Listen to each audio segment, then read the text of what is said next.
This is the Great Legend, and I'm coming at you live with our WWE Elimination Chamber 2019 review. Tonight, we have a great panel. You know these guys because we bring it to you live every time WWE has a PPV review, and this is no exception. First off, let me go to Comicore Chad. Chad, how are you doing tonight, my friend? I am doing well, thank you, Legend. I'm ready to talk wrestling and eliminate the haters on the Botchamania. Dude, that is right, man. It's time to eliminate in the Elimination Chamber. Next up, we got Dare to Defy, hashtag CW19, CWoodard19. What's going on tonight? Hey, how's it going? Happy to be here. Like I said, we're trying to figure out if Lacey Evans actually came out or what, but hey, more on that later. Hey, that's right. Next up, we got Mr. Bueller, the man with the vest. He is the best. Comics with Bueller, what's going on? Hey, what's going on, guys? I'm happy to be back doing another PPV review. And I have a friend with me because he figured out he can watch the pay-per-view for free. He just shows up to my house, which he's doing here. So say hello to my buddy, the architect, Sam's Tangled Web. Sam. Hey, what's up, guys? How you doing?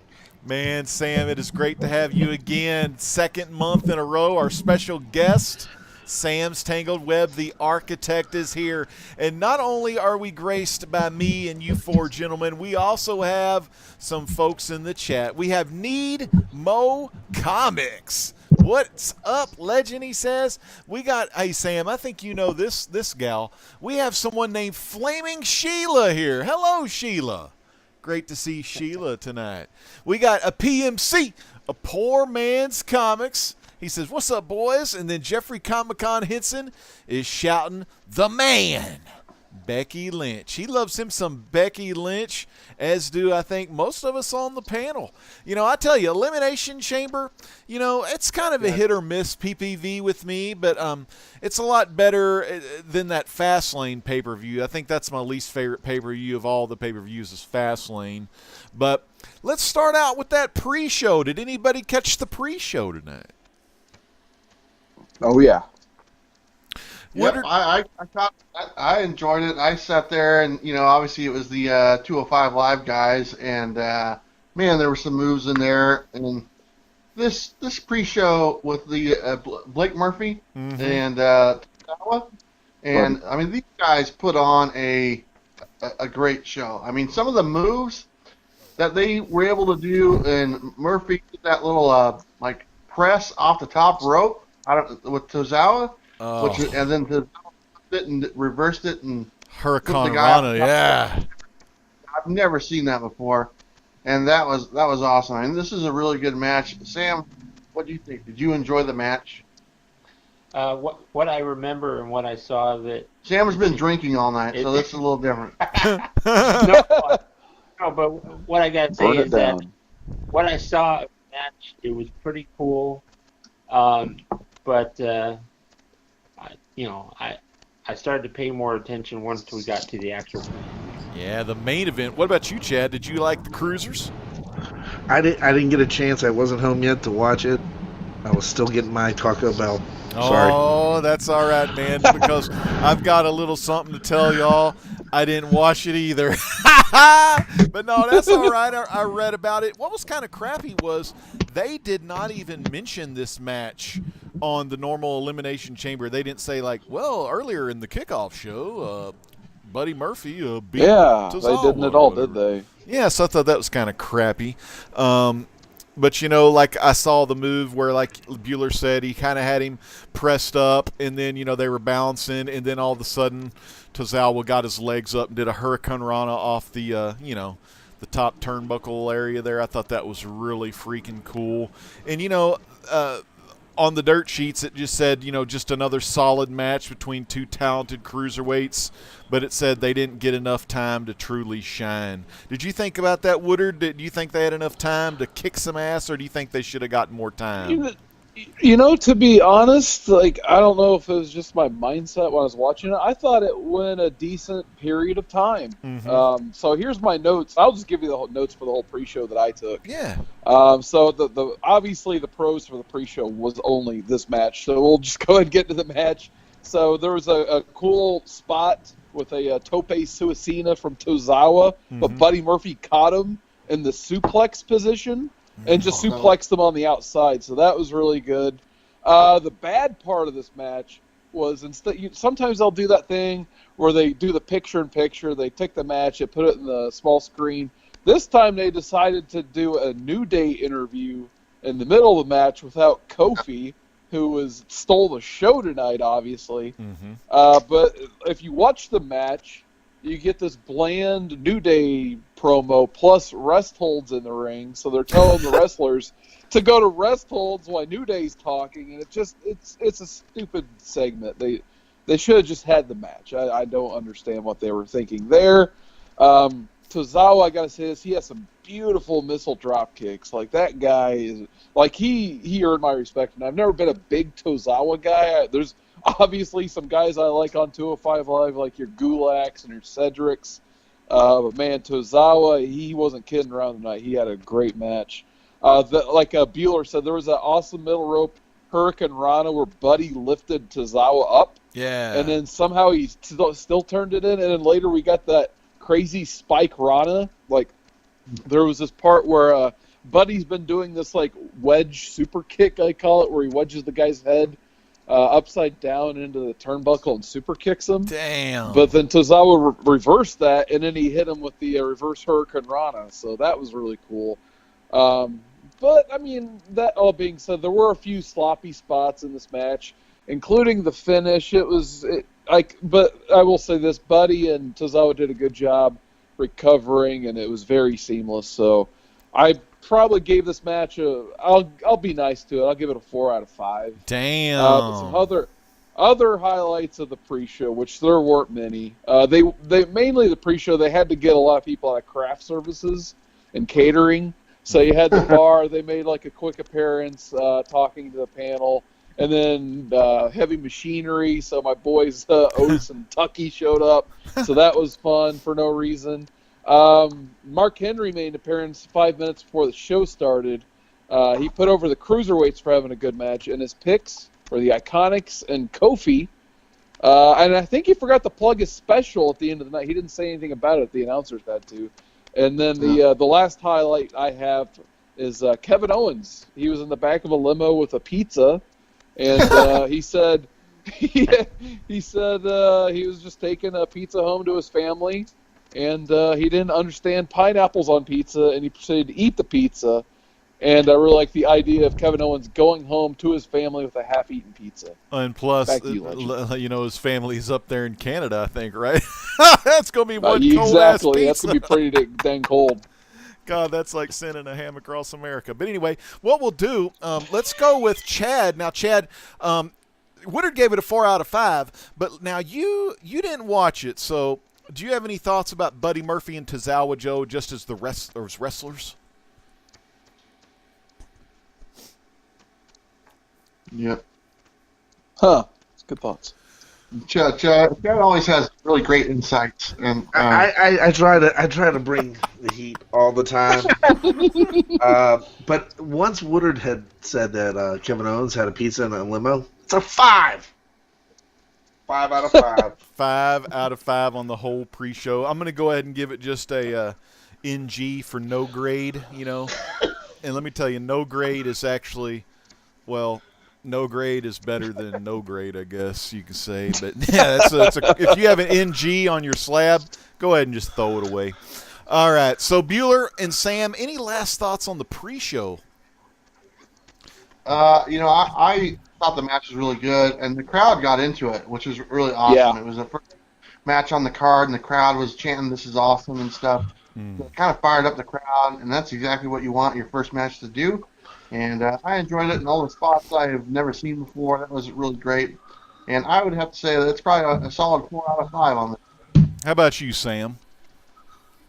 What I could see of it, it seemed seemed like a really, really great match. Freaking awesome, man. What do you give it out of 5?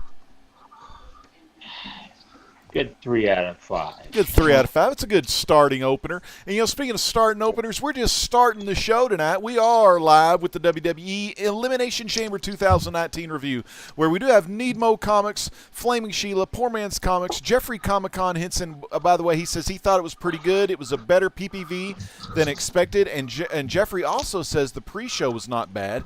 We got Comic Book Gallery in the house. It's great to see the CBG. He's in the house running wild. He says, what's up? We got J. Centron. He said he also enjoyed it. It wasn't that bad. And then Comic-Con Ensign said, yeah, it was a good match. Seemed right to me. Sam's giving some love to the chat. And we also are graced by the one, the only, Who Dat Comics and Movies. Well, the Elimination Chamber, it started off, the very first match, it started off with a bang for the Women's Tag Team Championships, or whatever. The Boss and Hug Connection, Riot Squad, Nia and Tamina, the Iconics, Mandy Rose, Sonya Deville, Naomi, and Carmella. And, dude, the chamber's down, and we're ready to crown inaugural Women's Tag Team Champions. Now, these titles are going to be going across both brands, so, you never know what's going to happen with the champs or where they're going to be. So I think that's pretty damn cool. The champs can defend wherever they want. And I want to go to good old Chad on this match. Chad, what did you think? This was just a good, long-ass elimination match. What did you think about it? I thought it was a really, really good match. I thought there were some really good spots. I can't stand the Iconics and their high-pitched squeal. The squealing, I'm like, oh my God, this is awful. But when Naomi came out, her man was in jail this week, so she was a little pissed off, and it was nice to see her and Carmella getting it, having the match together. But overall, Bayley and Sasha did a really good job, and the way that it finished with Sasha improvising because of her damaged shoulder and using her legs to put the finisher on it, I thought it was a really, really good match. I think we could see future tag team matches that actually have some substance. Dude, I believe so too, man. I can't freaking wait. I'm so glad that the women have their own tag titles. So that means, man, there's always going to be some more titles on the line. And it really helps out. I mean, titles are used to help wrestlers get over. Now, do Bayley and Sasha need to get over? Not necessarily, but it is nice because they are the 2 out of the original 4 horsewomen of WWE. So it is good to give them that Tully and Arn Anderson action. You know what I'm saying? So I'm all for it. I thought the match was great. I saw a lot of cool moves during the match. I really digged Tamina's splash off the top rope, how she did the hand gestures to her old man. I thought that was pretty damn cool. Iconics were classic. How they were in their pod at the beginning, and then when Nia and Tamina walked by, they started beating on their pod and stuff to get them scared. I thought that was pretty funny. But I thought the Iconics, had a good showing. I thought Mandy and Sonya Deville had a good showing. Naomi and Carmella, they seemed like they got out pretty quick. Riot Squad are always good to have in there. Liv Morgan and that Viking girl, always classic. But I was kind of up in the air. I kind of wanted the Iconics to win just because they haven't got a lot of really much pushes or anything since their Australia stuff. And then I would have liked them to have it and let Bayley and Sasha win the belts at WrestleMania, but that's cool. That's fine. However they like doing it. But I'm going to go ahead and give this one, I'm going to give this one a 4 out of 5. I kind of dug this. Chad, did you give it a rating yet? I agree with you on that one. 4 out of 5s, man. How about you, Woodard? What did you think about this awesome match? I thought this was awesome. I love all the action. Yeah, this match, when you're talking a 12-woman cage match, basically, It gets a little messy in there. So for the first third of the first half of this match, for me, it was just quite a bit of a mess. It took me a little bit to get into, to be honest, but it really did pick up toward that second half. So I will definitely give it some credit here. Poor Carmella, I guess, well, not really maybe poor Carmella, but she got that home wrecker chant because of the whole Corey Graves situation. So yeah, they muted that mic pretty quick. Yeah, they did mute that one pretty quick, but that did come out pretty loudly at first. So I was kind of happy to see them eliminated quick because they're just throwing together a tag team, and they probably just need to get Carmella in and out as soon as possible because of the ruckus crowd, I guess. The Riot Squad, I gotta say, they continue to grow on me, especially Sarah Logan. She had this cool pop-up headbutt. I've never seen that before, where she throws the opponent up in the air and they just land right on her hard head. So that was pretty awesome. I like the Iconics pin combo on Naomi to eliminate that tag team. That was really cool. I haven't seen that before. But yeah, I gotta say, I'm the opposite of Chad. I was so disappointed the Iconics went out as early as they did. I was hoping to see more from them. They had a great. Yeah, I love when they spot. scream. God, they're so so just their heels you just hate. Whiny little Jerichos from WCW. That's a good call. That is a very good call. Yeah, and you always got to have the crybabies. Too. There was a great spot of camera work where the Samoan Savages, or whatever Corey Graves tried to call them, they took out everybody, and then the camera slowly pans the Iconics who went back into their pod, and they're just waving and giving the thumbs up to the Samoans, and that was, oh man, that made me actually laugh really hard. But unfortunately, yeah, go ahead. I got a question. You said it's Carmella that Corey has been allegedly with, right? Yes. Okay, because I've thought for sure it was Mandy. Oh, well, he does talk about Mandy a lot. Commentary. But yeah, I will say this about Mandy and Sonya. I'm going to call them Team Donut from here on out because of their YouTube show. But Team Donut, they're really growing on me too. I was kind of happy to see them in the final two teams with the Horsewomen.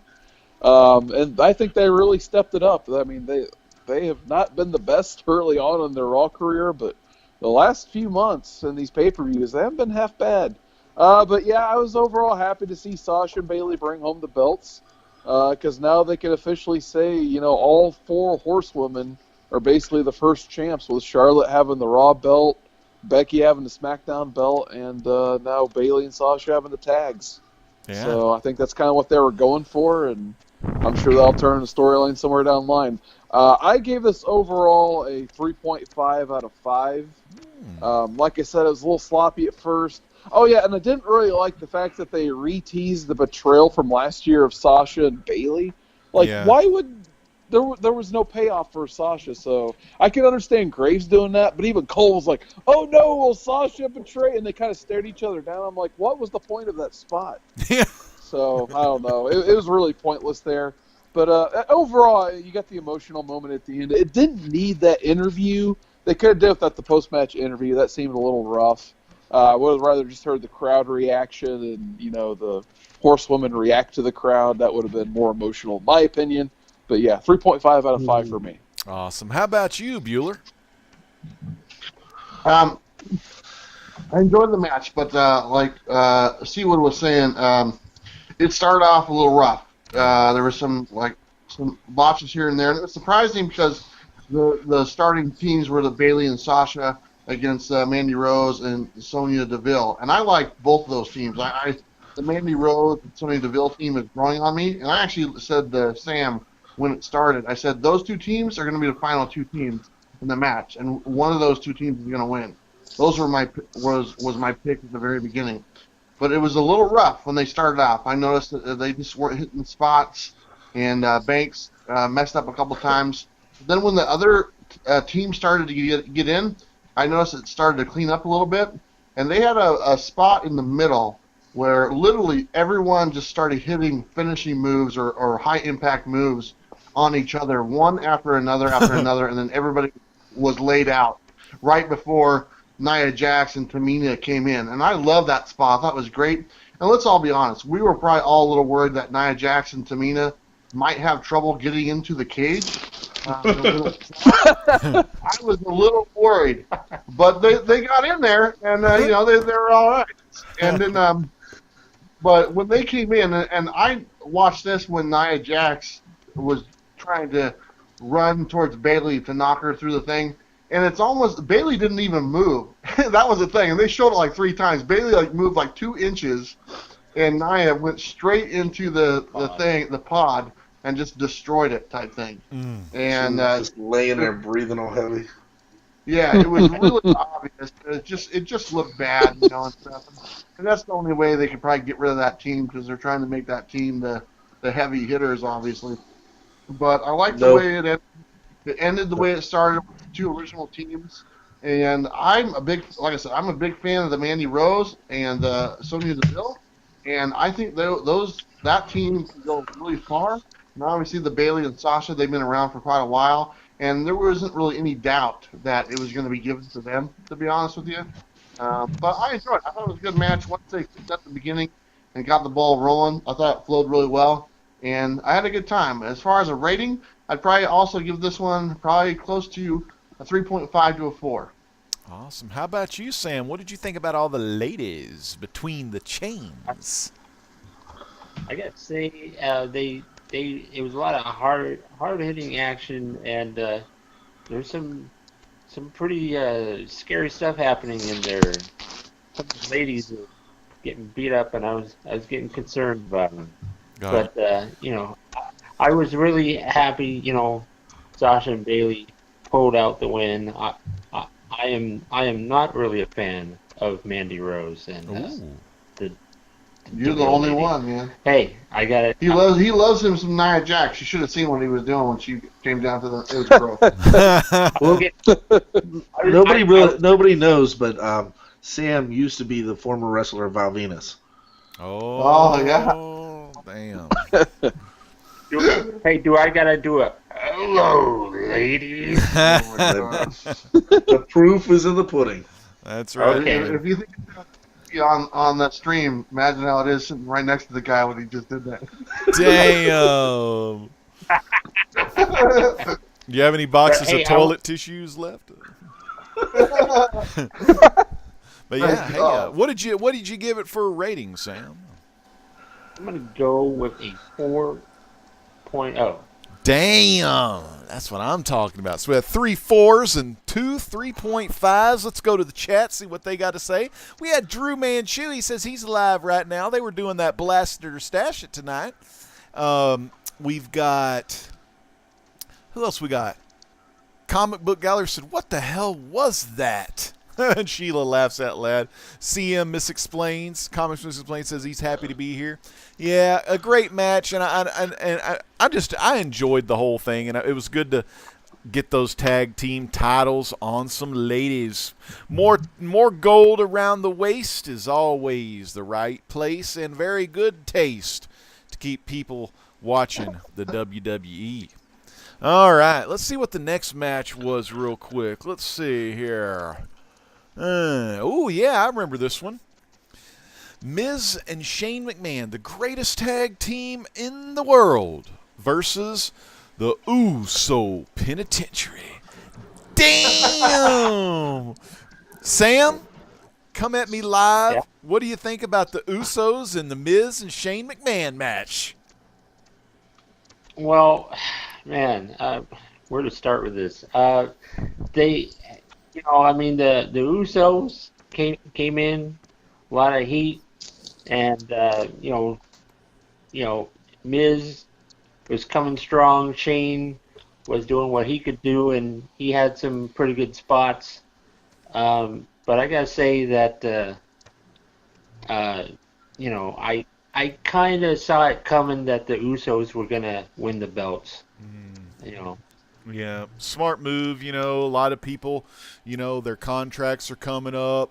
You know, AEW is there staring them at the face, probably with better money and less working dates.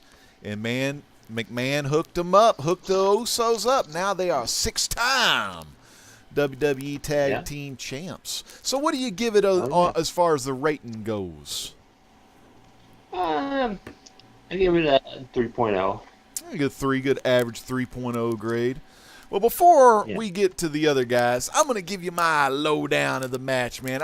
I'm huge Uso fans. I like Miz better as a heel, but it was kind of neat to see him kind of in a good guy role along with Shane. I figured this one would go toward the Usos, just maybe to keep them and get them some more money since they're the tag champs or whatever.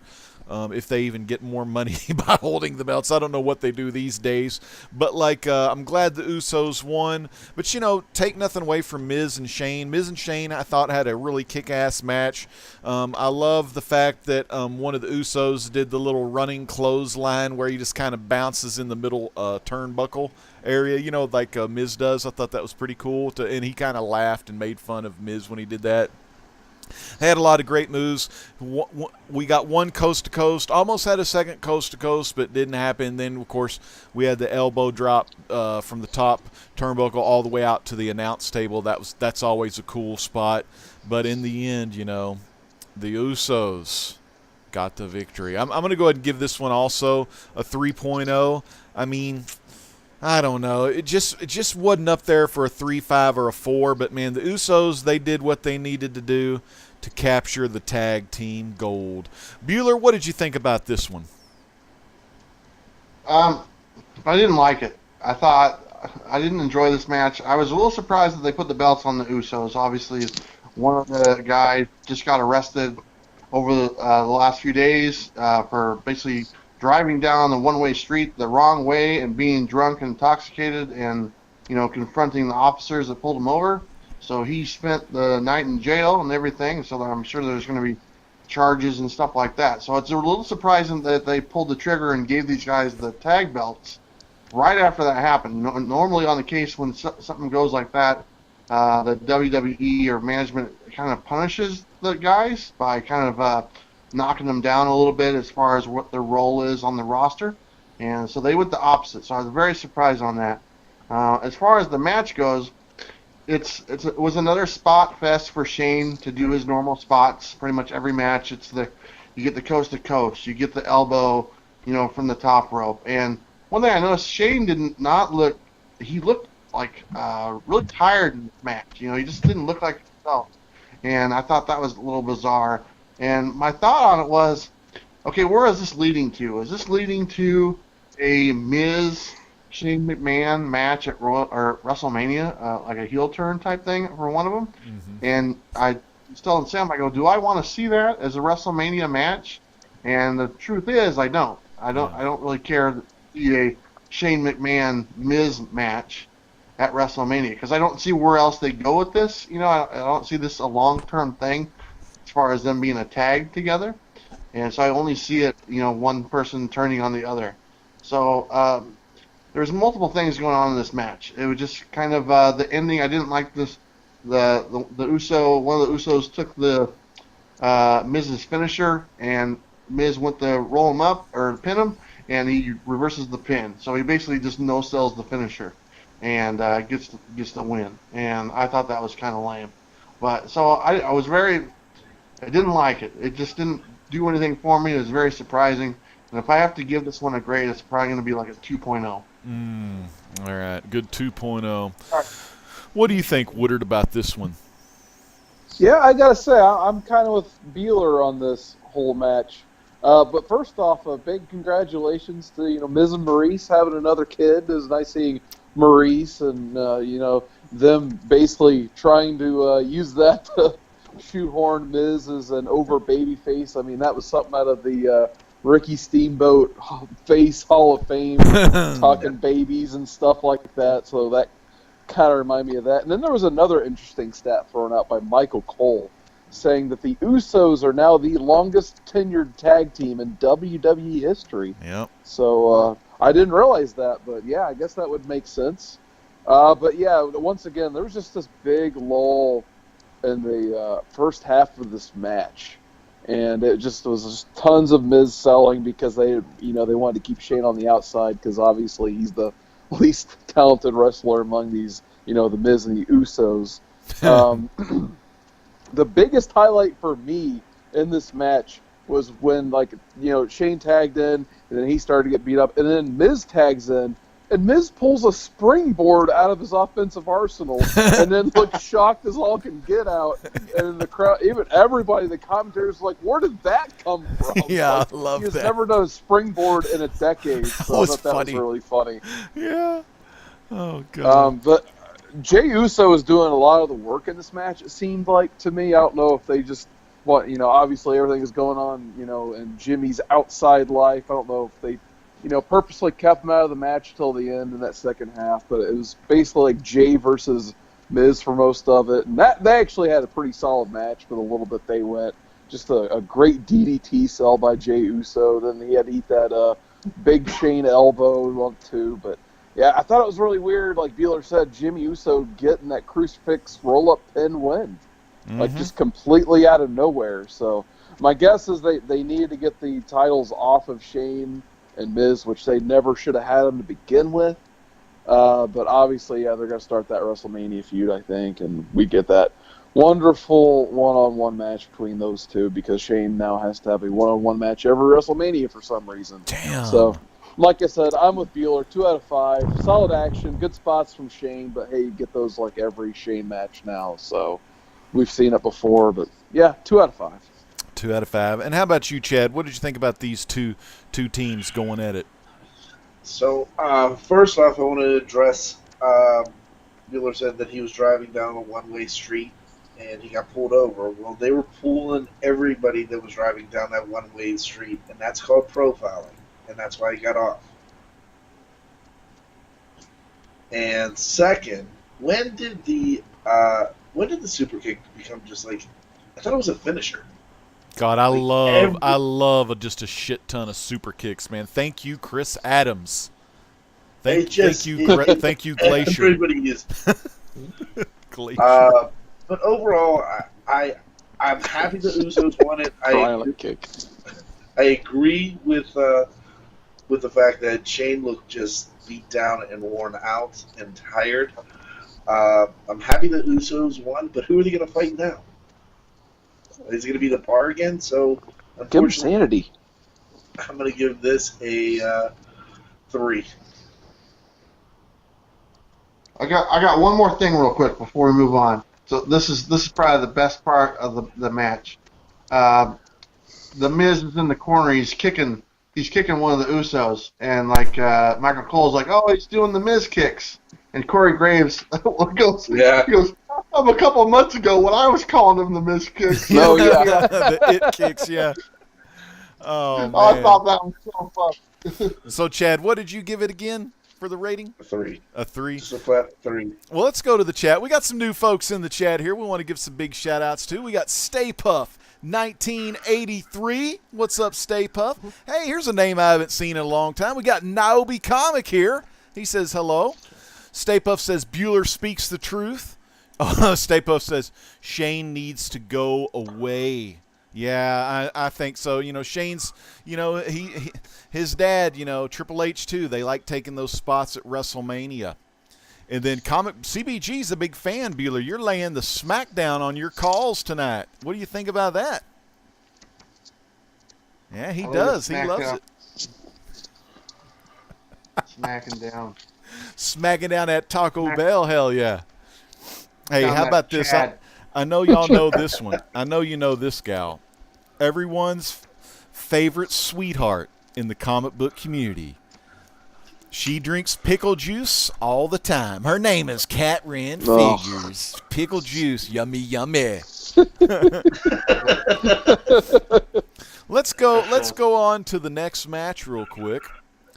Oh, wait, we got Joe Ryan. Joe Ryan Comics is in the house. Joe. Congratulations to Joe. I think he hit 1,000 subs. Yeah, today. he did. He did hit 1,000. Wow. I saw it on Instagram. Congrats, man. Congratulations, Joe Ryan Comics, for 1,000 subs. Man, you know what you can do now?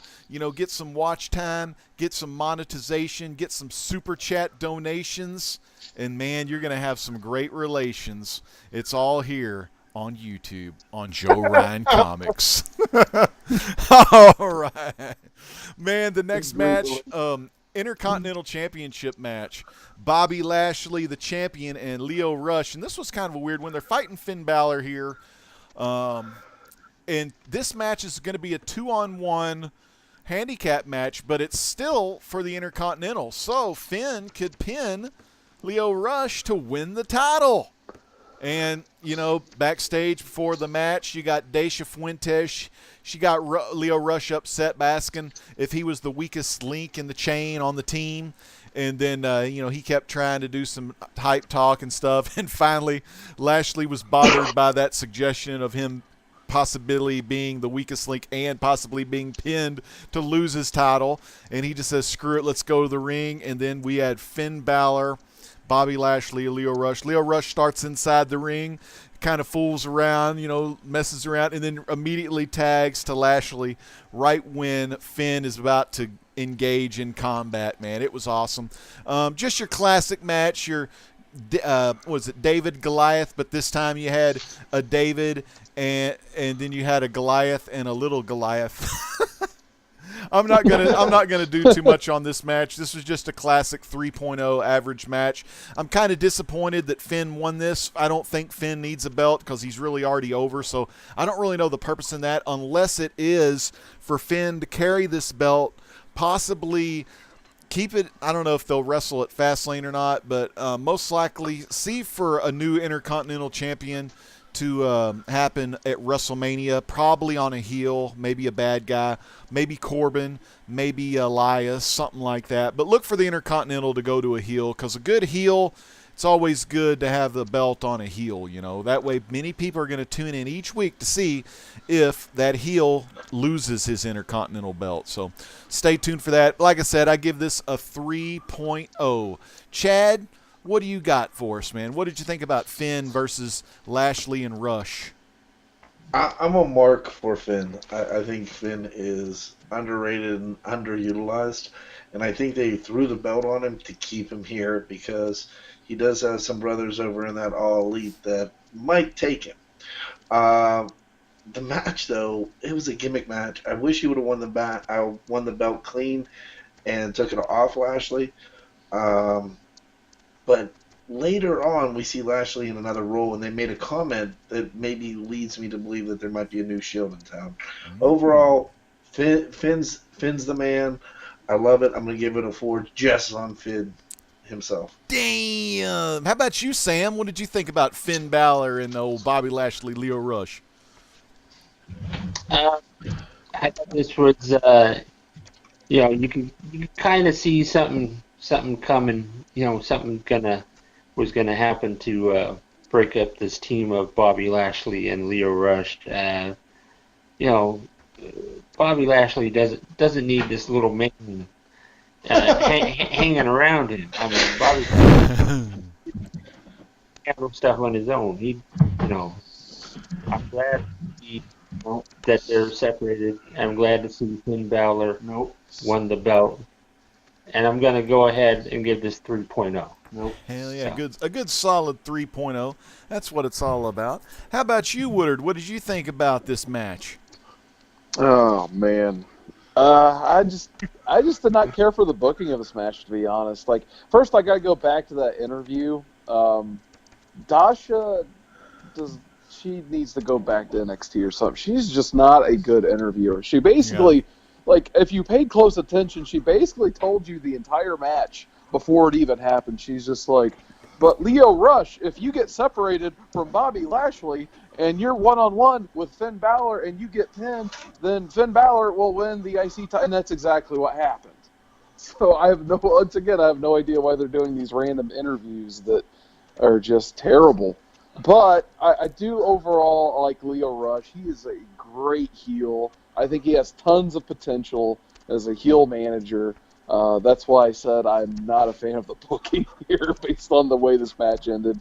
I'm glad Finn had the IC belt now because I think that gives him something to do at WrestleMania. He's going to be obviously in some big-time Intercontinental title match at Mania, hopefully. Hopefully one-on-one it'll probably be a multi-man match. Who are we kidding? But hopefully they have good plans for him. But overall, just an average match. but I was shocked at the post-match where Lashley turns on Lio Rush, because based on what happens later, if they're going to officially finally form this stable, I would love to see Lio Rush as the mouthpiece for this stable, because, I mean, you got this 3 badasses, and then you could have had Lio Rush be the mouthpiece for this stable, and that would have got the most heat in probably all WWE. Yeah, I agree with you on that, but I mean, you're still going to get that. What were the other guys that had the little dude that peed his pants? Drake Maverick and Maverick. Authors of Pain or whatever. Yeah, I think you'd get that shtick because he's a small dude. You know what I mean? Like, I don't think you're going to get another... but I just think Lio Rush is 10 times better on the mic than Drake Maverick, especially as a heel.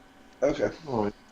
So I'm going to go probably 2.5 out of 5 on this match. Well, before we get to Bueller, I want to read the chat real quick. Jeffrey Comic-Con says, I think they just wanted the belt off Lashley so they could do something with him and Corbin and McIntyre.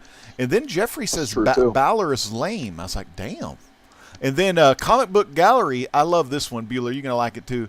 They're going to be facing Legend and Bueller tag team. Bueller will hit them over the head with a Bueller box as the Great Legend distracts them with his legendary Fantastic Four collection. And that's right. Bueller will pick the pin up, and we'll win the belts, man. It was loaded with a blue brick. Man, I'm sure I would. Hey, I wouldn't mind if me and Bueller went intergender against those Bailey and Sasha. Then I wouldn't mind a good old Bailey to belly from Bailey. You know, get a little hug on the way Bailey down. Bailey to Bailey? You mean a belly to belly? Oh, Bailey to belly, Bailey to Bailey, whatever they call the move. Belly to Bailey. It's something like that. But it's a great finisher. It's actually a stupid finisher, but oh well. Hey, Bueller, what did you think about the Intercontinental Championship match? Okay.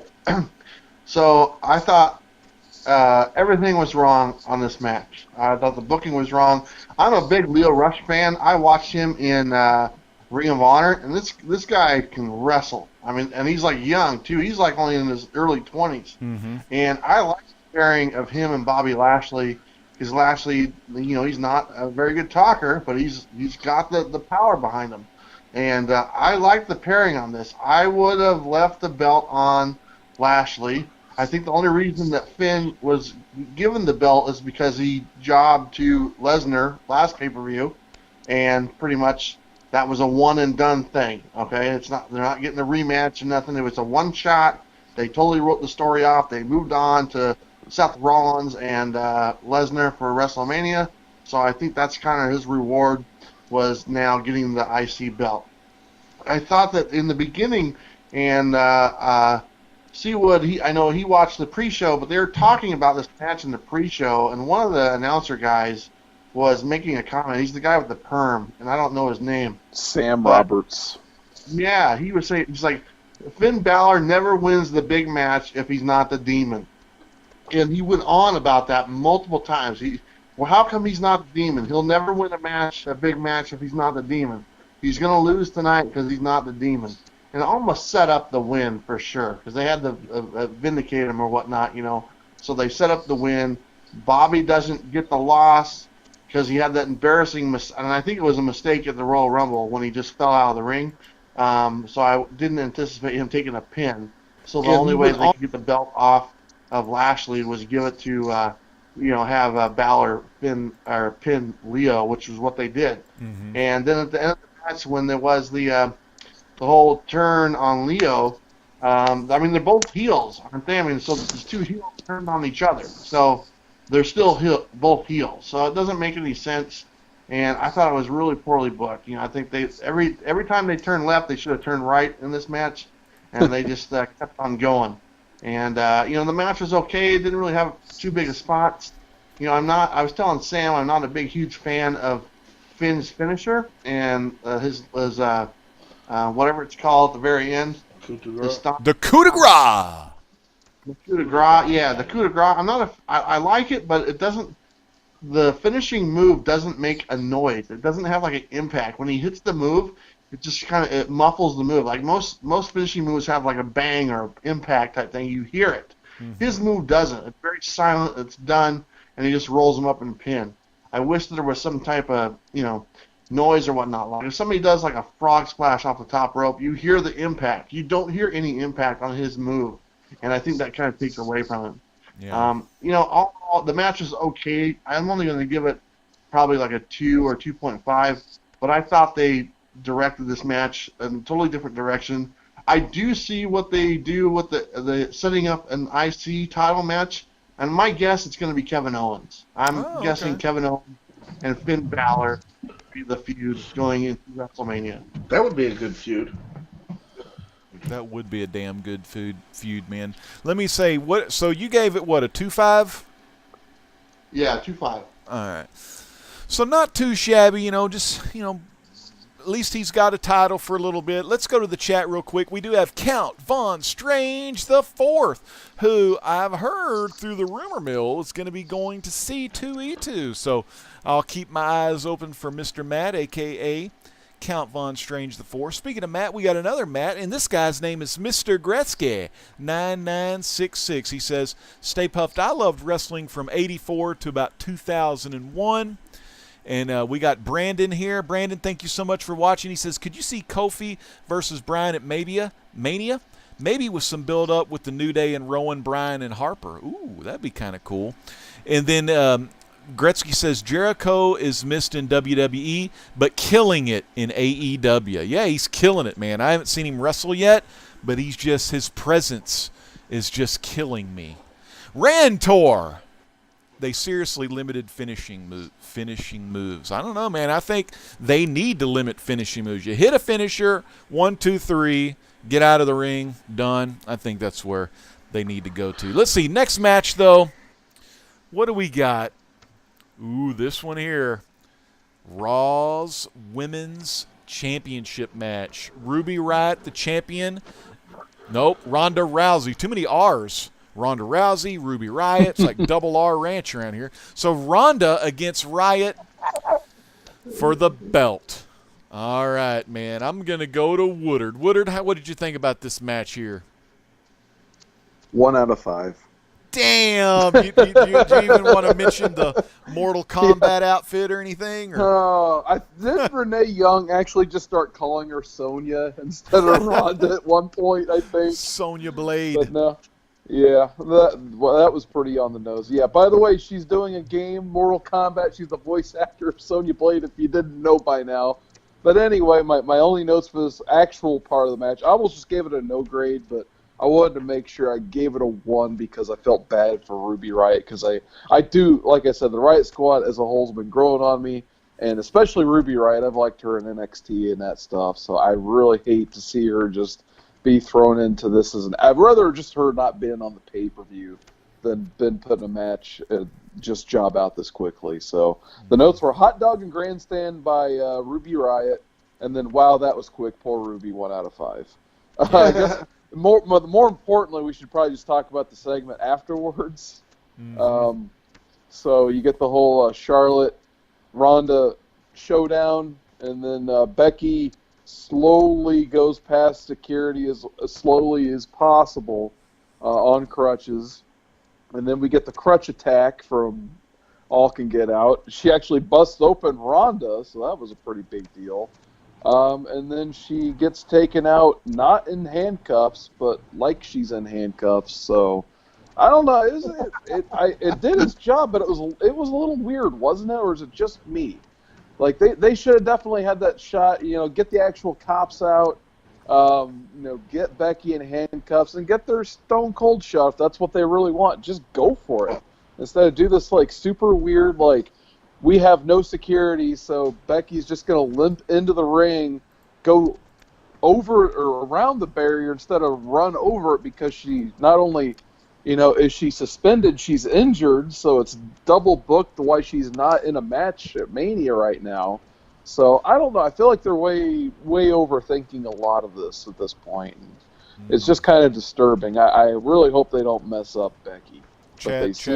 For me, they are. What do you think about the whole? Well, what do you think about the match, and what do you think about the after show of this match? The after match I actually watched. As soon as Charlotte opened her mouth, I fell asleep. Oh, here we go. Because Charlotte is awful. Gone too soon.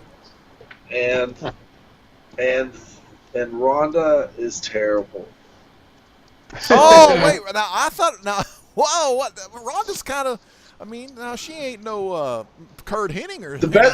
The best part of this whole entire match was when Becky hit Charlotte with her crutch and then busted Ronda open. Cool. She started to have the crimson mask. She's going to definitely need stitches on that scratch on her temple. She could have really injured her, though. Yeah, some of those crutch shots, I mean, I was watching them.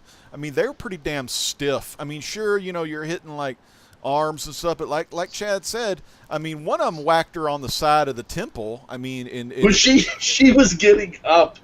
Like, she was supposed to be laying down, but she's still too new to know, like, how to take a hit. And she popped back up and got smacked right there. That was awesome. I liked that. That was fun. Damn. I enjoyed that. Freaking awesome. What did you give it for a rating?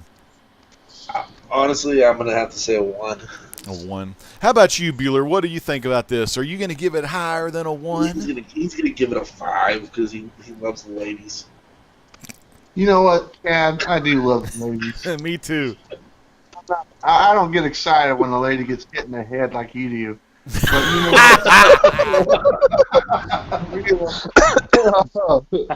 so here's the thing. The match itself between Ruby Riott and Ronda Rousey, it wasn't a match. It was just to get to the next part. So as far as the match, it's a 1 out of 5. There was nothing to it. Ruby left the ring as fast as she came down to the ring. As soon as that pin was over, she was out. Okay, so it sets up the whole Charlotte. Charlotte comes into the ring. And we all knew what was going to happen next. We all knew that Becky Lynch was probably going to come through the crowd. And she looked like she was wearing that one, remember that wrestler in the NXT, the blue pants? Blue pants. Beatrix Kiddo. Yeah, Alpha outfit or whatnot. So she came in, and, you knew she was just going to unload on the crutches and stuff like that. The glaring thing, I fully expect tomorrow Becky Lynch shows up in a beer truck and drives it out to the ring. I think that's what we're going to see. Yeah, I mean, that's exactly what we're doing. But the thing that stood out to me, and this is kind of weird, after everything was said and done, and Becky's on her way out. They're dragging her out or whatnot, and then you still have Flair and Ronda in the ring, and then Corbin's music hits. Oh, yeah. That was awkward, too. What was that? I was like, did somebody else come into the ring? Because they still had the cameras on Ronda Rousey and stuff. And for a minute, I didn't know who the music was for. I was like, oh, is there someone else coming to the ring? And then all of a sudden, it shifts over to Corbin, and he's already on the ramp heading down. And they just cut the whole thing off. It didn't finish the playthrough what they wanted. So I was kind of surprised at that. I thought maybe there would be like a final thing between Ronda or Charlotte or something like that. And I don't know if they were just running low on time. So that kind of ended it very abruptly. And I'm sure you guys noticed it, but it just didn't seem like it was timed out well. So that one kind of left a kind of a sour taste in my mouth. How about you, Sam? Did you enjoy the ladies tonight? I gotta say that this match pretty much sucked. Quick match. Huh? Thank you. It was very quick. Thank you, Sam. Quick match. I didn't quite understand what that outfit was that Ronda had on. I mean, a leftover Shield outfit that she found Shield in the back. I don't know. That's actually the outfit she's wearing in the new Mortal Kombat 11 game. She's playing the part of Sonya Blade. And she actually had the Mortal Kombat dragon kind of on her, above her left breast area there. Okay. Trying to be a little Sonya Blade, There's a lot more room on Charlotte's breasts to put a tattoo on. Ooh, you want a Charlotte Sonya Blade. Oh, man. But Sam, what did you think, man? Did you like the aftermath where Becky came down and started losing her mind with those crutches?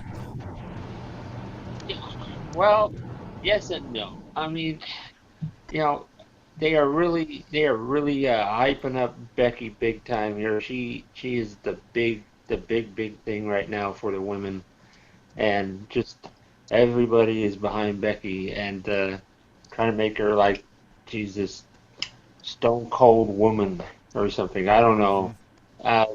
It was all right. You know, I thought that Ronda and her would team up against Charlotte, but she unloaded on both. So I'm gonna go ahead and give the match itself a 2.0. All right. Sam, as far as when it comes to the ladies, if it's not Nia Jax drinking a gallon of gravy, he doesn't care. Oh my God! That's the only thing he wants to see is Nia Jax just drinking a gallon of gravy and a couple of pudding packs. And that's all he wants. Packs. Hey, real quick though, is it that white cream gravy with the pepper flakes, or is it that brown gravy? Tapioca. No, I like the country style gravy. Yeah, that country style with that white gravy with them peppers in. You put it over the chicken fried steak. Oh my God, that's sausage gravy. That's my kind of Nia gravy. Sorry. Oh man. Well, Nia Jax. I'm gonna give y'all a little deal. Like first you had Becky coming down the ring with some kind of damn Uma Thurman Kill Bill outfit on. It was damn cool. I loved her beating the crap out of people with the crutches, but I felt kind of bad for Ruby Riott because, like the Riott Squad's growing on Woodard, and they're pretty good wrestlers, up and coming young wrestlers that got some pretty good moves. But, yeah, Ruby's just not at that main event echelon tier yet, so she had to take had to do the job, and for this one and just get to the main story, which was the crutch beatdown. So I'm going to go ahead and give that one a 1.0 as well. Like Carson said, Baron Corbin's music hit pretty freaking early, and so that would cause a problem later in the match with our friend Lacey coming out, walking down the catwalk and walking back. And then you had your the Miz flips out thing that also happened after the Braun and the Corbin match. But yeah, big screw up. There's quite a few screw ups, and it happens every damn pay-per-view. One, the camera people aren't switching cameras quick enough to catch the action. That is my main thing. It happens usually 2 times, maybe 3 times, 4 times, but it happens at freaking important matches. Like I don't remember exactly when, but you miss some important action when they don't get the damn camera on the right, piece of, move or whatever. Well, I think there's a reason for that, and I've heard that they have been trying very, very hard to not show Bullet Club shirts or Young Buck shirts or Kenny Omega, and I noticed they were showing I forget who it was. It was later. It was with Kofi, and in the background there was a guy that was wearing a Young Bucks Bullet Club shirt, and you saw a guy walking over putting a sweatshirt on top of it. Yeah, because I've also heard that too. When people are wearing the competition AEW shirts, they're bringing like a shirt or like to put over them or something to hide it. So dumb. But anyways, on to the Baron Corbin. What a kick-ass match. It was a no DQ match. So on no DQ matches, everything is on an even playing field, man. And, Strowman started hitting Corbin with his charging shoulder tackle, and he was going to go run around, run a lap again and try another one. But freaking Corbin threw one of those rolling chairs like the ones that Corey Graves and them sit in. And, damn, Strowman pretty much just caught that thing and threw it off to the side. And, man, then Corbin dodged another charge, and he wound up in what's-his-face? Strowman rammed into the steel steps, and then, of course, Corbin grabbed the great equalizer, those steel steps, and started getting some good moves in. And as expected, Drew McIntyre comes out with a chair. Lashley was out there, too. Lashley got a spear, took him out. The whole trio started taking shots at Strowman. And, man, I won't go with the finish just yet, but I'm going to go ahead and give this match, I'm going to say a 3-5. just, because 3 big men, with a nice finisher on Strowman. Chad, what did you think about Corbin getting the win here, man? I really enjoyed this match, and the main reason was Bueller's vest made an appearance in it, and it was the game changer.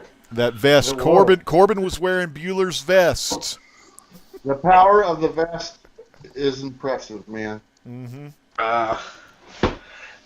You know what? I really didn't understand why Bobby Lashley had to get himself involved in this match.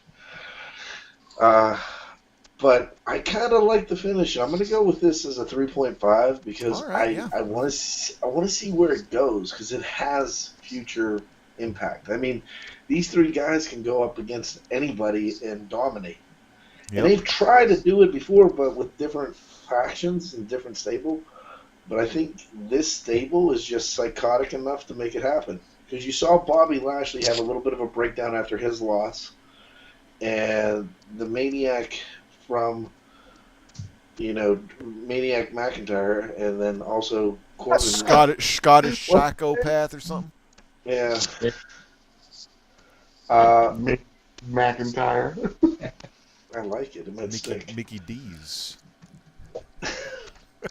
But I think I really like the finishing through the table. Yeah, the 2 tables that were stacked up. They brought in the 2 pieces of the base steel steps, and they stood on that, and they gave him that triple powerbomb through 2 tables stacked on top of each other. Stay Puft real quick says, "Stop it, legend. Corbin can't kick ass." And then Stay Puft says, Bueller's vest did more damage than Corbin. That's what Stay Puft said. And then Sheila's going to go get her a piece of pizza. That's good stuff. That's some good eating right there. So, Bueller, what did you think about this one? It was fun. It was a good big guy match. I mean, literally, it's a couple months ago before Roman Reigns, unfortunately had to step away. The faction was you just take Lashley off that pedestal and put Strowman up there, and they would have been doing this to Roman Reigns type thing because that's what it was, wasn't it? Drew McIntyre and Corbin and Strowman were the 3 bad guys at that time. Mm-hmm. So obviously with Roman Reigns having to step away, they needed to make a face, and so they took Strowman, who was going through a heel turn at that time, and they just switched it, did a 180, and made him a face again. And so basically, what we're seeing is what we would have saw if Roman Reigns was still around. What I anticipate this becoming is probably at like a WrestleMania, there'll be like a mini gauntlet match to where Strowman will have to go through these 3 guys to get to to get to Corbin or something like that type thing. Damn. I really like these 3. I really like McIntyre. I think he's great. I think he could be a champion if they wanted to put the heavyweight belt on him. And I think you'll probably see that after WrestleMania, if the belt comes off of Brock Lesnar. I think you'll see all of these guys like in the main event scene, and they're just kind of keeping them really strong. I like the finish. I mean, we got the whole Shield triple powerbomb finish, through 2 tables. That was really impressive. But just one of those big matches, kind of a throwback to the old, 80s matches when all the guys were just really big, huge guys. That's kind of what we got here. And it was a fun match. It did what it needed to do.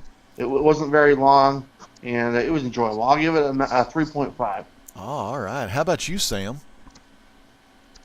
Well, I am a big fan of the big guy, Strowman, and I like to see him getting his hands on that Baron Corbin because that guy is just a wreck. I like to see that guy. I like see that guy get his. But this match was just okay to me. I'm gonna go ahead and give it a 2.0. All right, good 2.0. All right. How about you, Woodard? What did you think about the big boys? Yeah, it looks like Braun's going to need some help at Mania. I wonder if that kid Nicholas has had a growth spurt. Nicholas. Get that 2-on-3 handicap match. But anyway, back to this match. Oh my god, I laughed so hard at that chair throw with that giant office chair, and Strowman just caught it and retried the whole bump. But after playing our WWE 2K19 and all that online, I was marking out big time for Corbin and stairs. You know me. Yeah. So, oh man, just the fact that they were just nonstop stairs with Corbin. So really enjoyed that. Corbin had this fun heel move where I think he's supposed to do like a running punch or something, but he just got really lazy and just like a running just slap. Oh, just like that's all it was just a slap. Mm-hmm. So, because I've done that. I've done that move. I've done that move in the game where it's like a big punch, but it just looked like a big ass slap. Yeah, an open so strike. I thought that was a pretty funny move for Corbin, but yeah, I like the table bumps. But yeah, I just gotta go back to my point earlier. I would love to see Lio Rush just on a microphone yelling at the heels the whole time, like, "Yeah, get another table, do the double table bump. Look at that! Oh, I hit him with the double bicep pose, Bobby Lashley." So I think that would have been great. But hey, I'm looking forward to seeing what the stable can do. Overall, like I said, decent, fun match. I'm just gonna give it a solid 3 out of 5, right down the middle. Damn. Solid down the middle. The next thing we got is we have of course, remember fans, Corbin's music hit early, so now they're trying to fix the time. So we got Miz. He flips out. Shane O'Mac is getting some ice on the back of his head with the trainers. They said potentially broken hand. Miz lost his cool over dropping the titles. And he just started going crazy, and Shane said, "Go home. Just we'll see you Tuesday. Just go home, blah, blah, blah." And then, for no apparent reason, Lacey Evans comes out. Her music hits, and I'm like looking at it. I'm like, what is she doing? What is this all about? What's going on here? So she just walks down the ramp. Probably gets a look from the ref or a timekeeper or whoever, and then she just turns around and goes back up the ramp. So very stupid. Just a waste of time. And it's little screw-ups like these that really F up the whole production of the show. It makes it look like WCW Thunder. It makes it look Bush League, in my opinion. So I'm giving this shit here, these two things, just zeros. Do y'all want to comment on these? Yeah, it's just like Vince is like, "I need those blondes out there. Get me Lacey Evans. Damn it." That's my only blonde. I have no idea. I legit thought I dreamed or hallucinated that whole sequence. Like, I was going to ask you, like I said, before we turned on the light feed, I'm like, did that actually happen? Yeah, it wasn't. You guys immediately start talking about it. I was like, maybe tomorrow it will be a Mandela effect, but today it was a botch on the time.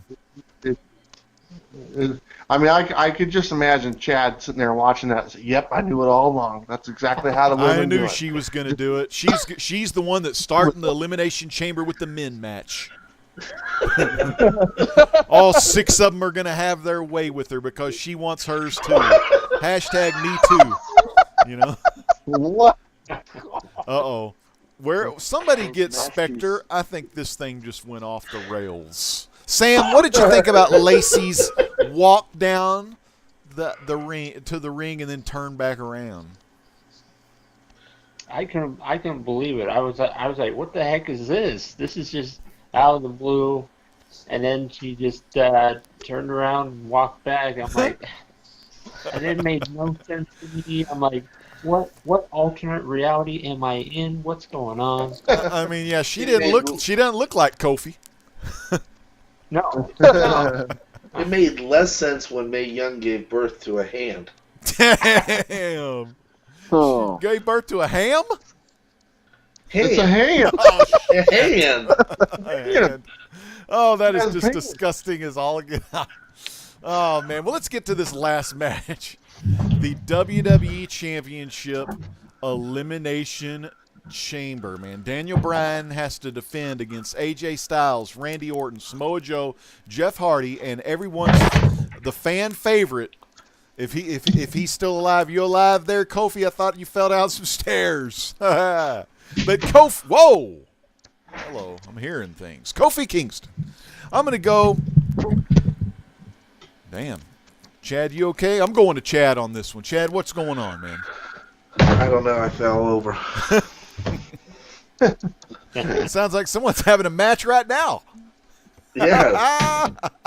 Yeah, real quick before we get in this last match, Stay Puft says, "I love you," and then he goes, "Andre the Giant versus Brother Love would be better than Corbin," and that's when Puff says, "I love you." Then Puff goes, "WCW Thunder is better than these recent pay-per-views." Mr. Gretzky says, "Thunder in Paradise was better than these WWE pay-per-views." And then Stay Puft says, "Thunder in Paradise is a bona fide classic compared to WWE today." Damn, Chad. Up there with the Renegade. Chad, what do you think about the final match? Kofi. And all I got to say is the crowd was, from the get-go, chanting Kofi, and then thank you at the end. Mm-hmm. I mean, I forgot how good of a wrestler he was until last Thursday when he did the gauntlet match. But what a hell of an effort and way. I mean, if they're gonna give him his push, and maybe this might be his WrestleMania moment, I'm thrilled. Couldn't happen to a nicer dude. Dude, I freaking hope so, man. So, did any other spots? Did you enjoy any other spots during the match? Any other wrestlers? Randy Orton was kind of funny. Mm-hmm. And Samoa Joe, he's built for that type of match. So for him to go out when he did was a little disappointing. Daniel Bryan, I mean, he is doing a great job as a heel right now because I just want to kick him in his face. Yeah, and that stupid wooden belt. Crappy looking belt. I think they need to bring back the GOAT. Yeah. What's that, Bueller? Are you talking about Rey Mysterio or Goat. dressing up Daniel Bryan like a goat? Yeah. Stay Puft says Kofi versus Bryan at WrestleMania, man. That would be like a really good one. That would be an awesome match. Yeah, dude. Damn. What do you give it for a rating? I'm giving that a 4 across the board just because of Kofi. Did a great job. God bless Kofi Kingston right there. Oh, there was a move. Mm-hmm. Daniel threw. I think AJ was in on the bottom, hanging upside down. Then he put Kofi in there, and then he climbed up in the middle. And then AJ gave them all. He laid them all out, and it was just awesome how they all. I mean, it was really, really good. I thought how they did it was awesome. Those good big ass moves. Now those are the kind of moves that make the mat sing to you. Woodard, what did you think about this one? First, I got to talk about the pre-match. You get an awesome Daniel Bryan promo, just proving he's the best act they've got going right now. Mm-hmm. And then they immediately just escort Eric Rowan out of the building because everyone knows he sucks. So they immediately just get him away from everything as quick as possible. And Daniel Bryan continues his promo all the way to the Elimination Chamber. So, once again, very CM Punk-esque, but I dug it. I got to shout out the new GIF for the WWE title having all the recycle crap around it. Mm-hmm. So I thought that was a really funny touch that even Daniel Bryan is powerful enough to affect the animated GIF before the match goes. And I did appreciate. I really like the start of the match with Joe versus Bryan. Give me that match now. That's awesome. A lot of people are going to say that Joe's probably been eliminated too early, and in my opinion, he was. But Joe had a really good match for what he was in it, I thought. Just the chops between him and Daniel Bryan were crazy. And super loud. They were going at it. Bryan's chest was actually bleeding at the end. Did you see that? Yeah, it was. Probably the botch of this match was that trust fall from Kofi, where he fell off the Elimination Chamber, and they basically just missed him. Mm-hmm. So, DTA. But, luckily Kofi, he didn't get hurt off that because that could have been really devastating. And then the phenomenal forearm to the side of the cage. I think it was Daniel Bryan was hanging out the side of the cage. And AJ just sees him and was like, oh, screw you, phenomenal forearm. So I really like that spot. But then, unfortunately, after that, we lost Joe. Joe should have been next to last eliminated before, it was the Kofi and Bryan one-on-one. I really wish Joe would have just took out everybody else. That's the way I would have booked it, but hey, oh well. Jeff Hardy had his couple spots. I'm glad he was kind of in and out because I'm not a huge Jeff Hardy fan. So you had, I think it was, I can't remember who it was, AJ or Kofi. Was on it was AJ on top of the top rope, and then he gets swanton by Jeff, who was on top of like one of the cages. So that was a cool spot. And then Daniel Bryan just nails him with the running knee the second he gets up. So I really like that part. But I mean, that whole ending sequence, which is basically a match into itself with Kofi and Daniel Bryan, that's as fired up. I think that's the most fired up crowd I've seen since Dolph Ziggler won the World Heavyweight Championship, cashing in Money in the Bank in 2013. Mm-hmm. So that crowd they were livid for a Kofi title. Oh, so did you hear how quiet it got though? Oh yeah, I mean you could hear a pin drop when Daniel Bryan won. But I think they're going places here, obviously. So I don't know what happened. That's the crazy thing about this match is Mustafa Ali was supposed to originally be in that spot, and then for some reason someone just decided to take him out and put Kofi in. So I wonder what happened backstage where they decided they needed to push Kofi finally. If Kofi finally went to Vince and he's just like, "What are you doing, Vince? Like I've been here for 11 years. Give me something, and I'll give you something back." And boy, he gave him something back tonight. But, Daniel Bryan won, which I'm still great with because Daniel Bryan, he's on fire right now, in my opinion, too. Is just an excellent heel character.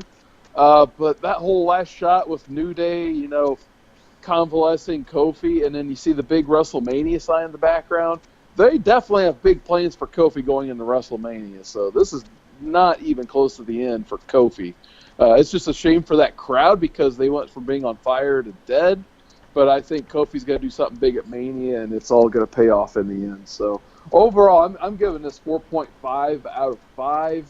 Like I said, if they gave Kofi the win, I may have had to push it to 5, but I'm just going to stick with 4.5. It was by far the match of the night and an awesome main event. Damn. Now, Chad, what was your rating on this one again? I may have missed it.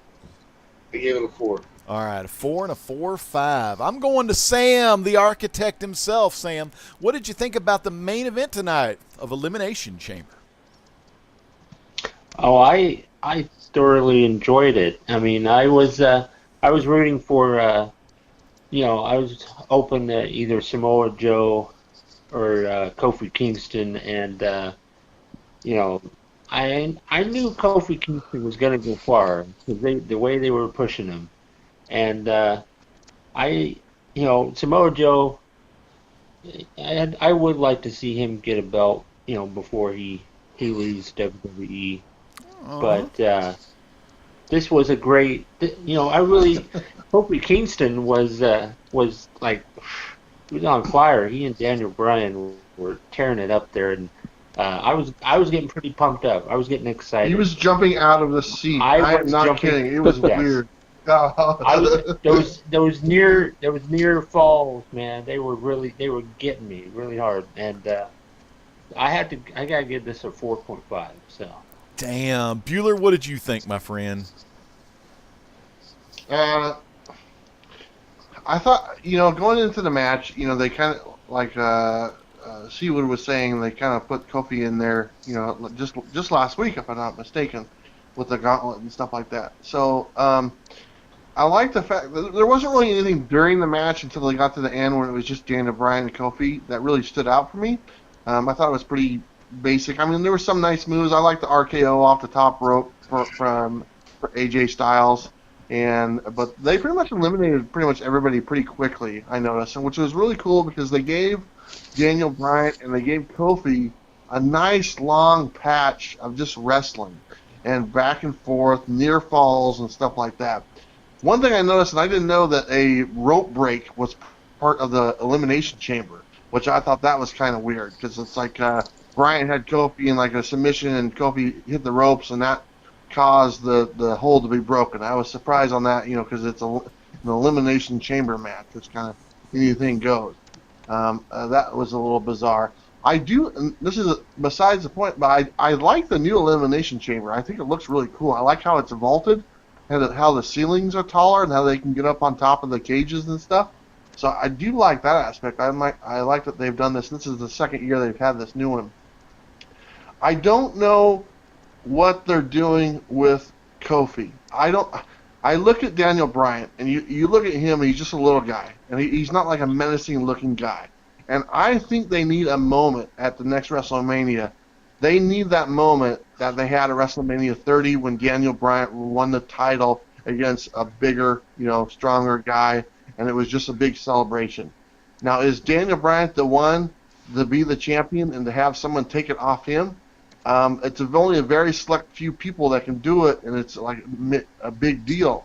Samoa Joe taking the title off of Daniel Bryan is kind of expected, because you look at Samoa Joe, he's a big guy. There's no reason why he shouldn't be able to beat Daniel Bryan.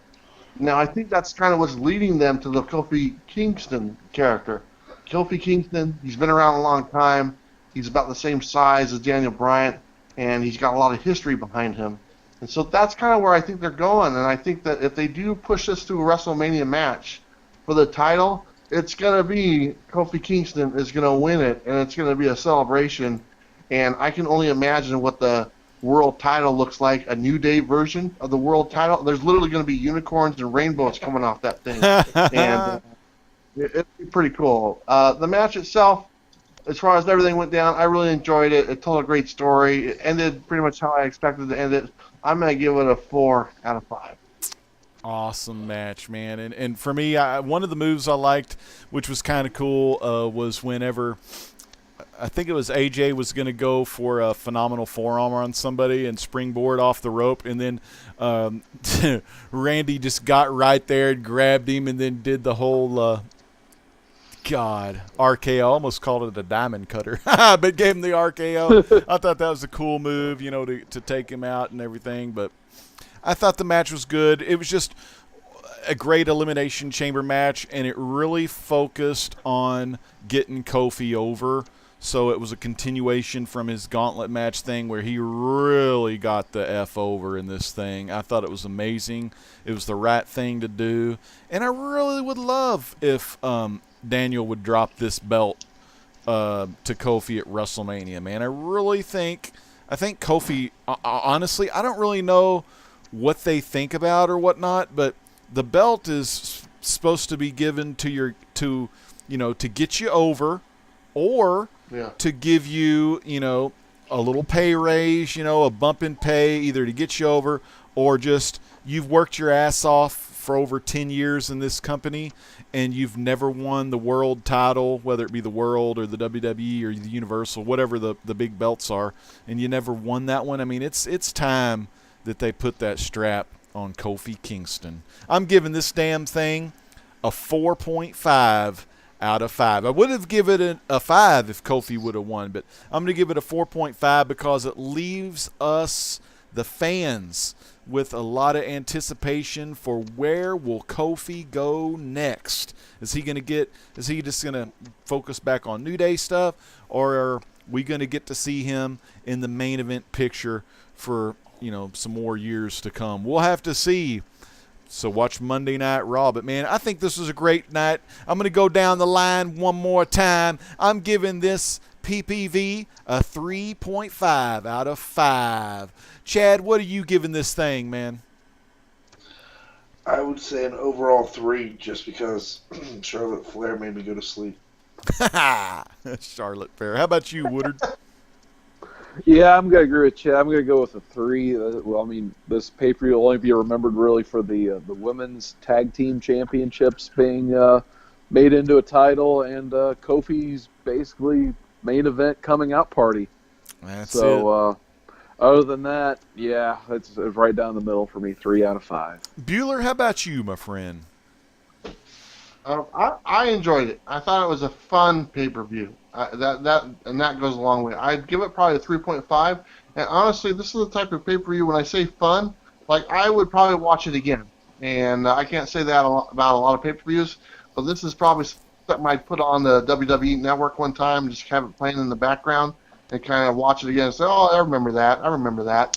So it was a fun pay-per-view. One thing I did notice, and this is the first pay-per-view in a very long time where there was no Shield presence whatsoever. There was no Seth Rollins. There was no Dean Ambrose. There was no Roman Reigns, obviously.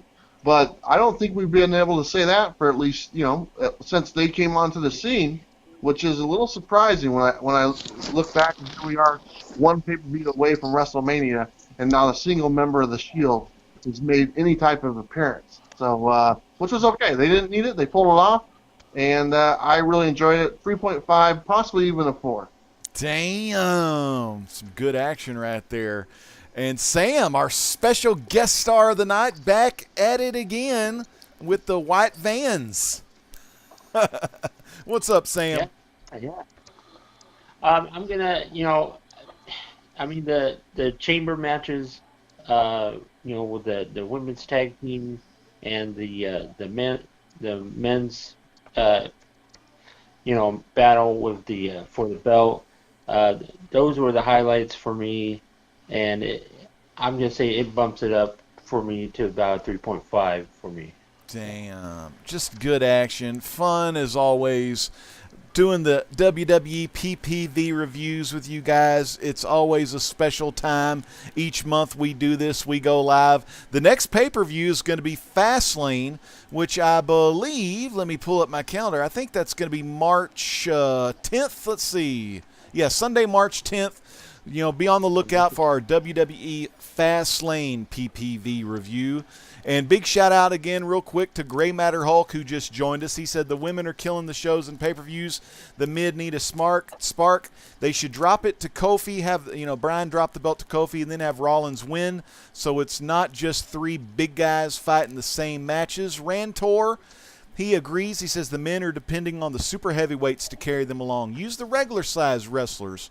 More speed than the power. That's what I think too, man. What do you guys think about that? Are y'all ready for like the Seth Rollins, the Kofi size? Or do you think it's good where it is, where on Raw you got the super heavyweights going for the Universal and the regular weights going for the WWE Championship? What do you guys think? I think it's all just about the match quality. If they're a big guy that can do a good match, it doesn't really matter. Yeah. How about you, Chad? I hate to agree with Bueller, but it's true. Yeah. It's damn true. Damn true. Yeah. How about you, Woodard? Yeah, I can't disagree with any of that. I mean, you could always have like a match with your Braun Strowmans versus your AJ Styles. As long as it's a great match, that's all that really matters at the end of the day, in my opinion. Mm-hmm. How about you, Sam? Well, I like to. You like the gravy matches? I like to see the big guys and the big ladies, He likes doing the big their stuff. They do their stuff. Gravy and all, man. I like the Alexa Bliss and stuff too, yeah. some of the shorter. His dream match is not. It's an Awesome Kong. You get those two together. Damn. Again. Good God. Speechless. He's speechless. Well, fans, Thinking about it. Yeah, they can't take it. we better get going, or I think all the Kleenex is going to be used up at Bueller's house. Oh, wow. The rails, man. Off the rails. Just like our main man, Comic Spectre, says. Well, let's go ahead. And y'all have anything going on? Sam, do you have anything? Oh, Sam, tell us about your you got a contest, don't you? I sure do. It is the road to 300, and that is my first ever contest I got going on. So people need to come over and just enter that contest and be ready to get some books on April 1st. Dude, yeah. That is freaking awesome. Congrats, man, on that road to 300. It's very cool. And how about you, Bueller? Yeah. What do you got going on your channel? Well, something really cool. Me and Sam are actually going to film the Comics and Coffee here as soon as we're done with this. So Sam is going to be my guest tomorrow morning on Comics and Coffee. So that should be a lot of fun. Then I got all my regular stuff. And I also want to say Sam's contest, which is going on right now, that everybody can enter. I'm donating some books to the grand prize for it. I'm going to donate a Bueller box and probably some other stuff as well, and throw that on top of the stuff that he's going to be giving away for his prize. So make sure you take the time to enter Sam's contest. Like I said, it's his first one he's ever done. And you know what? Get the word out, because Sam's a good guy. And I like the contest that he's doing. It's your favorite Saturday morning cartoon and favorite comic book growing up. So I'll be making a video entry, and I'll be donating some books for the prize as well. So make sure if you guys get a chance, check it out and go ahead and enter this contest. Yeah, man, y'all definitely enter Sam's contest. This is his first ever contest, and a lot of times, some of the YouTubers, might not do a lot of contest videos, but this may be the one y'all need to get in on, because the thing about it is Sam is a comic book historian, so whatever prizes you win during this contest, Sam's most likely read them all, and he's going to be giving you some good stuff, not just because it's like a speculation book or it's a money book, but he's going to give it to you because it's a damn good story. And Sam, being the historian he is, especially with Marvel, he wants y'all to read some of these old school stories, because a lot of the new stuff that we read today was built on the foundation of yesterday. So make sure you check out Sam's Tangled Web. C. Woodard 19 # Dare to Defy. Man, you have been all over the place, man. You're doing live show after live show. You're being invited on everyone else's live shows. How does it feel to be superstar, man? Oh man, yeah, it's like all I do is YouTube stuff. I feel like now. I did a video today. I did Signature Sundays Part 3. So you guys like signatures on books? Definitely check that out. I've only up to the letter C so far, so it's going to be a long series, longer than I've anticipated. So, but it's going to be fun. It's going to be great. I got the Tuesday night live stream coming up, 7:30 p.m. Eastern this Tuesday. So see what hauls I got and what topic I'll come up with that day probably. And I think it was last week, so it feels like a month ago at this point for some reason. But last Thursday I was on Watch Your Grow with Tony Sanders on his channel, and that was a lot of fun too. So definitely sub up Tony Sanders and check out that live stream because we had a blast. We created a new term called sketch grails. So that was fun. He enjoyed that. And, of course, Comic Core this Friday night, and I'll let Chad talk more about that. Yeah, real quick before we go to Chad, though, man, Seawood, one more time. I tell you what, my friend, 380 subscribers. You're on the rise. And let me just say, everyone is in for a surprise when you watch Seawood19 do what he does best, and that is entertain the rest. Now, real quick, even though you're the superstar and everything, you don't ever forget where you come from. And I want to let you give a special shout out to a guy in the chat right now who you know so well. There's my first subscriber ever, Fish Tropic. We did a live stream together not too long ago where he bought like 3 boxes of comic books, and we just looked at them, and it was a lot of fun. So, I always love shouting out Fish Tropic. He's a good guy. Dude, I love me some Fish Tropic. Chad, what do you got going on at the Comic Core? So we actually have something. We filmed a show with Chuck Little Comics, JD, and Kat Wren, and myself. That'll be going up on Tuesday, and it's a C2E2 update and party planning event. We talk about some of the people that are going to be attending C2E2 and some of the after hours if you're going to be there and how to get in touch with us so we can meet up with you. Friday we have the Comic Core, and that's that. Oh, and in what, 2 weeks we got new show, else. yeah. New show? Got a new show on the Comic Core coming soon. Now, what's the title of it? Can we give the title out, or is it still under wraps? I thought it was Comic Core Unlimited, but I heard it was something else. Oh, so they're just going to have to stay tuned, I guess, man. You never know what you got in store at the Comic Core. What did you hear? It was called Sloppy Seconds. Damn, Bueller. Damn. I'm just kidding. I keyed. Well, we got Rantor says, when is your next show, Great Legend? That's a good question, and we'll have to get to it next time. But fans, thank you so much for watching the Great Legends show on youtube.com/r.e95. You know the Great Legends going to be coming back. And Rantor, I'm just kidding. I'm going to be coming back at you very soon, possibly tomorrow or Tuesday night. I've got some comics that I bought off a fellow YouTuber, so, you know, I might unbox those, and you'll get to see what those are and all that cool stuff.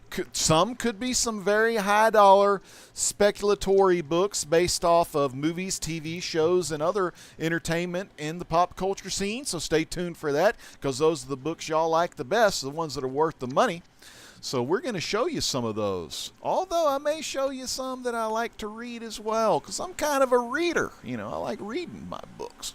But anyways, thank y'all so much for watching the WWE Elimination Chamber 2019 PPV review here on the Great Legend Show. For Comic-Core Chad, C. Woodard 19, Comics with Bueller, and our special guest, Sam's Tangled Web, I'm your host, the Great Legend, saying peace out. God bless.